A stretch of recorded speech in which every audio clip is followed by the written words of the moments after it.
మనందరికీ తెలుసు కదా, ఆ రెడ్ కలర్ ఓయో లోగో చూటానికి ఎంత సింపుల్గా, ఎంత ఫ్రెండ్లీగా ఉంటుందో. కానీ ఆ రంగు వెనుక, ఆ బ్రాండ్ వెనుక ఒక చీకటి కథ దాగుంది. ఒక కార్పొరేట్ సామ్రాజ్యాన్ని కట్టడానికి వాడిన ఒక భయంకరమైన ఆట. ఇది కేవలం ఒక సక్సెస్ స్టోరీ కాదు, ఒక కంపెనీని మొత్తం మార్కెట్ నుంచి ఎలా మాయం చేయాలో రాసుకున్న ఒక ప్లేబుక్ ఇది. అసలు ఓయో ఎదుగుదల వెనుకున్న ఆ నిర్దైవరాలైన స్ట్రాటజీస్ ఏంటో ఇప్పుడు చూద్దాం. నమ్మండి, ఇది ఏ కార్పొరేట్ థ్రిల్లర్కి తక్కువకాదు. ఓయో ఒక రెడ్ ఎంపైర్, బడ్జెట్ హోటల్ ఇండస్ట్రీలో ఒక పెద్ద సామ్రాజ్యాన్ని కట్టేసింది. అది చాలా తక్కువ టైంలో, అసలు ఎవరూ ఊహించనంత వేగంతో మార్కెట్నంతా తన గుప్పిట్లోకి తెచ్చుకుంది. ఇది ఏదో అదృష్టం వల్ల జరిగిందనుకుంటే పొరపాటే. దీని వెనక ఒక పక్కా ప్లానుంది. అయితే అసలు ప్రశ్నేంటంటే, కేవలం రూమ్స్ తక్కువ రేటుకి ఇవ్వడం వల్లే ఇదంతా సాధ్యమైందా? అంతకు మించి ఇంకేం జరిగింది? ఒక కంపెనీ మొత్తం ఇండస్ట్రీని ఇంత ఫాస్ట్గా ఎలా జయించగలిగింది?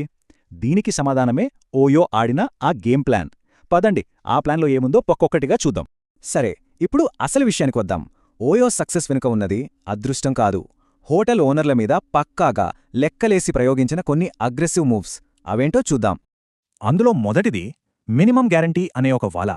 చూడండి, ఇది ఎంత తెలివిగా ప్లాన్ చేశారంటే, ఫస్ట్ హోటల్ ఓనర్ల దగ్గరికెళ్ళి, మీకు ఏ టెన్షన్ వద్దు, బిజినెస్ జరిగినా జరగకపోయినా నెలకు 5 లక్షలు గ్యారంటీగా ఇస్తామని ఒక ఆఫర్ ఇచ్చారు. పాపం ఓనర్లు ఈ ఆఫర్కి పడిపోయి కంట్రోల్ మొత్తం ఓయో చేతిలో పెట్టేశారు. ఇక రెండో స్టెప్లో ఓయో ఏం చేసిందంటే, కాంపిటీషన్ను చంపేయడానికి రూమ్ రేట్లను దారుణంగా తగ్గించేసింది. మార్కెట్ మొత్తం తన కంట్రోల్లోకొచ్చాక మూడో స్టెప్, ఆ గ్యారంటీని తీసేశారు.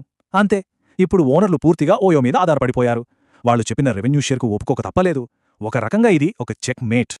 ఇక రెండో trick, the red paint makeover. ఇది ఎంత సింపుల్ ట్రిక్కో అంత పవర్ఫుల్. పెద్దగా ఖర్చు కూడా లేదు.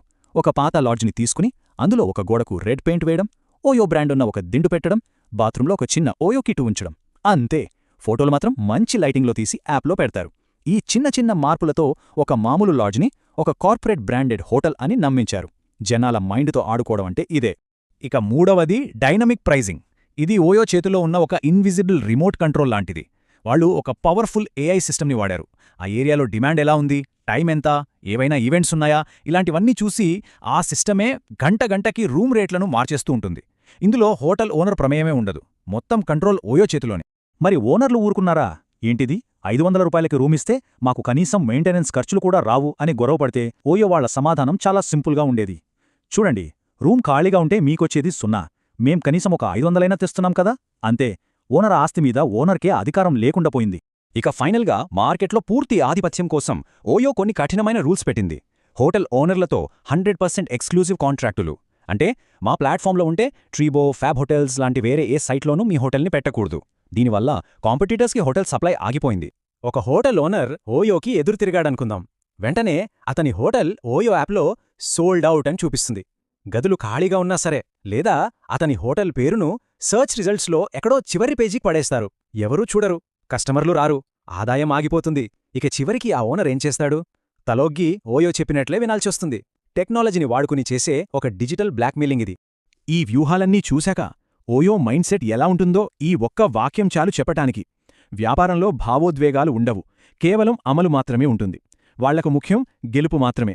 ఆ గెలుపు కోసం ఏ దారినైనా ఎంచుకోవటానికి సిద్ధం. ఇప్పటిదాకా చూసింది ఒకే ఎత్తు అయితే, ఇప్పుడు మనం చూడబోయేది మరో ఎత్తు. కథలో అసలైన క్లైమాక్స్ ఇది. ఓయోకి, దాని అతిపెద్ద ప్రత్యర్థి అయిన జోరూమ్స్కి మధ్య జరిగిన కథ. ఇది కేవలం పోటీ కాదు, ఒక కంపెనీని అంతం చేయడానికే పక్కాగా ప్లాన్ చేసిన ఒక కార్పొరేట్ దాడి. కథ 2015లో మొదలైంది. ఓయో, జోరూమ్స్ రెండు మార్కెట్లో నువ్వా నేనా అన్నట్టు పోటీపడుతున్నాయి. ధరల యుద్ధంలో ఇద్దరూ విపరీతంగా డబ్బు ఖర్చు పెడుతున్నారు. కానీ 2015 చివరకొచ్చేసరికి జోరూమ్స్ దగ్గర ఫండ్స్ అయిపోవడం స్టార్ట్ అయ్యాయి. ఇదే కరెక్ట్ టైం అనుకున్న ఓయో వాళ్ల దగ్గరికి ఒక ఆఫర్తో వెళ్ళింది. మేం మిమ్మల్ని కొనేస్తాం. నిధుల కొరతతో ఉన్న జోరూమ్స్ దీనికి ఒప్పుకుంది. ఆ తర్వాత డ్యూ డిలిజెన్స్ అనే పేరుతో ఓయో టీం జోరూమ్స్ ఆఫీస్లోకి అడుగుపెట్టింది. అసలు ఈ డ్యూ డిలిజెన్స్ అంటే ఏంటి? సింపుల్గా చెప్పాలంటే, ఒక కంపెనీని కొనే ముందు దాని ఆస్తులు, అప్పులు, లెక్కలు అన్నీ కరెక్ట్గా ఉన్నాయో లేదో చెక్ చేసుకోవడం. ఇది చాలా సాధారణమైన ప్రక్రియ. కానీ ఇక్కడ ఓయో ఈ ప్రక్రియను ఒక కవచంలా వాడుకుని వాళ్ల అసలు ప్లాన్ను అమలు చేసింది. ఓయో టీం నెలల తరబడి జోరూమ్స్ ఆఫీస్లోనే ఉంది. కానీ వాళ్ల టార్గెట్ కంపెనీ లెక్కలు కాదు, వాళ్లకు కావాల్సింది వ్యాపార రహస్యాలు. జోరూమ్స్ యొక్క హోటల్ కాంట్రాక్ట్లేంటి, వాళ్ళ కమిషన్ రేట్లెంత, కస్టమర్ డేటా, ఫోన్ నంబర్లు, వాళ్ళ టెక్నాలజీ, ఇలా ఒక కంపెనీకి గుండెకాయ లాంటి ప్రతి రహస్యాన్ని సేకరించారు. ఎలాగూ మనం ఒకటి కాబోతున్నాం కదా అనే నమ్మకంతో జోరూమ్స్ తమ సర్వస్వాన్ని వాళ్ల చేతిలో పెట్టింది. అంతా అయిపోయింది. ఓయో జోరూమ్స్ను కొనేసిందని బయట అందరూ అనుకున్నారు. జోరూమ్స్ కూడా తమ ఆపరేషన్స్ ఆపేసింది. అంతా సెట్ అనుకుంటున్న టైంలో ఓయో ఆ బాంబు పేల్చింది. సింపుల్గా ఒక్క మాట చెప్పింది, మేము జోరూమ్స్ను కొనడం లేదు. ఒక్కసారిగా జూరూమ్స్ పరిస్థితి తలకిందులైంది. వాళ్ల చేతిలో ఫండ్స్ లేవు. వాళ్ళ బిజినెస్ సీక్రెట్స్ అన్నీ వాళ్ళ నంబర్ 1 శత్రువు చేతిలో ఉన్నాయి. ఆ డేటాను వాడుకుని ఓయో జూరూమ్స్ యొక్క బెస్ట్ హోటల్స్ని, కస్టమర్ని లాగేసుకుంది. ఫలితం, జూరూమ్స్ అనే కంపెనీ మార్కెట్ నుంచి పూర్తిగా కనుమరుగైపోయింది. ఇండియాలో పెళ్లిళ్ల మార్కెట్ చాలా పెద్దది, కానీ అస్సలు ఆర్గనైజ్డ్గా లేదు. ఇదే వాళ్లకు ఒక గొప్ప అవకాశంగా కనిపించింది. అంటే మండపాలు, క్యాటరింగు, డెకరేషన్ అన్నీ వేర్వేరుగా ఉండేవి. ఈ గందరగోళమే వాళ్లకు కలిసొచ్చింది. ఎందుకంటే ఈ మార్కెట్ విలువ లక్షల కోట్లు. అందుకే ఇక్కడ అసలు పాయింట్ ఏంటంటే, ఈ గ్యాప్ను ఓయో గుర్తించింది. మార్కెట్ను కంట్రోల్ చేసే పక్కా ప్లాన్తో ఎంటర్ అయింది. వాళ్ల ప్లాన్ను స్టెప్ బై స్టెప్ అమలు చేశారు. ముందుగా ఒక కీలకమైన కొనుగోలుతో మొదలుపెట్టారు. అదేంటంటే, అప్పటికే వెడ్డింగ్ స్పేస్లో ఉన్న weddings.in అనే కంపెనీని కొనడం.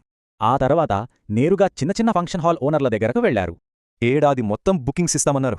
ఈ ఆఫర్కి చాలామంది ఓనర్లు అగ్రిమెంట్లపై సైన్ చేశారు. కానీ అసలు ట్విస్ట్ అంతా ఆ అగ్రిమెంట్లో ఉన్న ఒక చిన్న క్లాజ్లోనే ఉంది. డీల్స్ అన్నీ అయిపోయాక ఓయో తన అసలు ప్లాన్ను బయటపెట్టింది. ఇక్కడే వాళ్ల గేమ్ మొదలైంది. ఆ క్లాజ్ ప్రకారం క్యాటరింగ్, డెకరేషన్, ఫోటోగ్రఫీ అన్నీ ఓయో చెప్పిన వాళ్లే చెయ్యాలి. ఇక అంతే. దీంతో ఫంక్షన్ హాల్ ఓనర్ల బిజినెస్ మొత్తం తలకిందులైంది.